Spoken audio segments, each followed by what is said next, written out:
ይትባረክ እግዚአብሔር አምላከ እስራኤል አምላክ ለኩሉ መንፈስ ወለኩሉ ዘሥጋ ሥጋ የለበሱ እስትንፋስ ያላቸው ሁሉ የሚያመሰግኑት አምላክ የተባረከ የተመሰገነ ያደርግልና። ወግበር ፋሲካሆ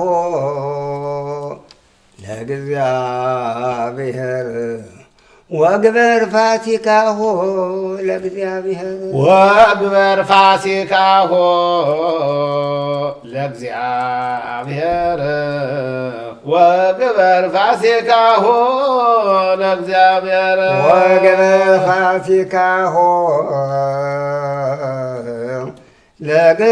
ለእግዚአብሔር እስመ ይኆጉ ፋሲካሁ ለእግዚአብሔር ወግበር ፋሲካሁ ለእግዚአብሔር ወግበር ፋሲካሁ ለእግዚአብሔር። ይኸው የአሕዛብ ማት እስራኤል ምሕረት የታዘዘበት ጊዜ ፋሲካ መጥቷል።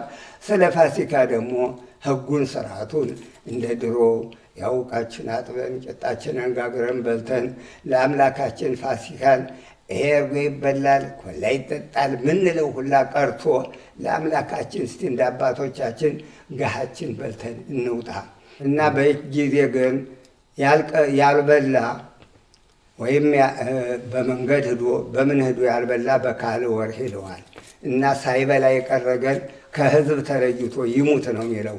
ይህች ቀን በሌላ ቀንም ይኸው ያውሏታል፣ በምንም ያውሏታል አይደለም። ወሬቱ የተናገራት ቀን ይህች ናት። ይህችን ቀን ጠብቁ። እግዚአብሔር አምላካችን ሀገሯን ሰላም ያደርግልና፣ መንግስቷን ሰላም ያደርግልና፣ ሀገረ ቅድስት ኢየሩሳሌም ዳር ደንበሯን ይጠብቅልና፣ ህዝቡንም ሰላም ያድርግልና። ህዝቤ ሆይ አይዞህ ጽና በርታ፣ መንግስት ያለውን ትእዛዝ ፈጽሙ፣ ነፍስን ጠብቃት ብሏል። እንጠብቅ ነፍሳችን። ፋሲካ ሲገባ ያው እስራኤሎችን በነፃ ያወጣበት ቀን ነውና እንደ ጊዜ ነፃ ያወጣን እግዚአብሔር።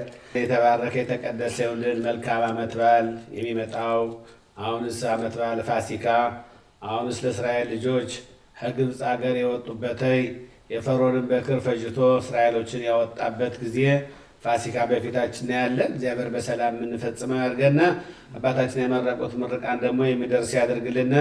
የሀገሪቱን ጠላት ደግሞ ያድክምልን። በሀገሪቱ ዛሬ አሁንስ ጠዋት ማታ ፍዳን የሚታያለ እግዚአብሔር ሀገሪቱን የሚጠብቅ እስራኤልን የሚጠብቅ አይተኛም አያንቀላፋም ብሏል። እሱ ይጠብቀና መልካም ዓመት በዓል ይሁንልን። ላለው ሀግ ሰሚያህ